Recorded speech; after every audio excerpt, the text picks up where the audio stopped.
नमस्कार, मैं डॉक्टर सुशील कुमार हूँ। मैं नवजात एवं शिशु रोग विशेषज्ञ हूँ। पिछले 25 साल से अपोलो हॉस्पिटल बिलासपुर में कार्यरत हूँ। आज आपके सामने हूँ, जो आम बीमारियां हैं बच्चों में, उसका घर में कैसे देखरेख किया जाए, उस संदर्भ में बात करेंगे। करीब 5% बच्चों को, यानी 100 में 5 बच्चों को बुखार में झटके आते हैं। झटका मतलब कि अचानक से आंख पलट देना, हाथ पैर अकड़ जाना, कई बार मुंह से झाग भी निकल जाता है, बच्चा बेहोश हो जाता है। ऐसी स्थिति में पेरेंट्स बिल्कुल घबरा जाते हैं और कुछ क्या करें, क्या सही है, उस समय वो ढंग का काम नहीं कर पाते।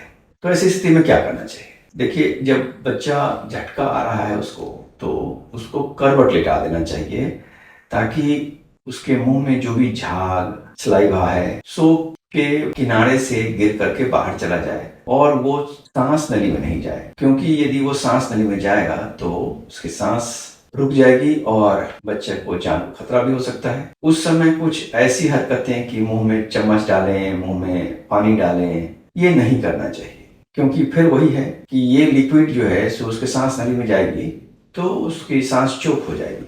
दूसरा है, कई बार बच्चा हाथ पर झटक रहा होता है तो उसको रोकने की कोशिश के लिए बहुत जोर से पकड़ लेते हैं उसके हाथ या पैर को। तो ऐसी स्थिति में हाथ या पैर में मोच आने की संभावना रहती है, यानी उसको नुकसान पहुंच सकता है। तो ऐसा नहीं करना चाहिए। दूसरा, चूंकि ये तकलीफ बुखार आने के कारण हुई है, तो हमको बुखार को कम करने का उपाय करना चाहिए।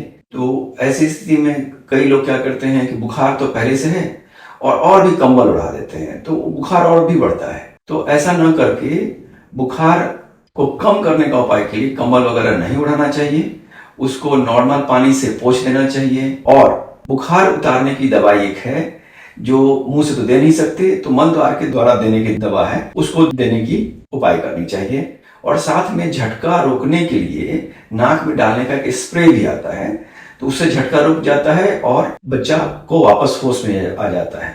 तो उसका भी इंतजाम रखना चाहिए। इसी के साथ मैं विदा लेता हूँ। धन्यवाद।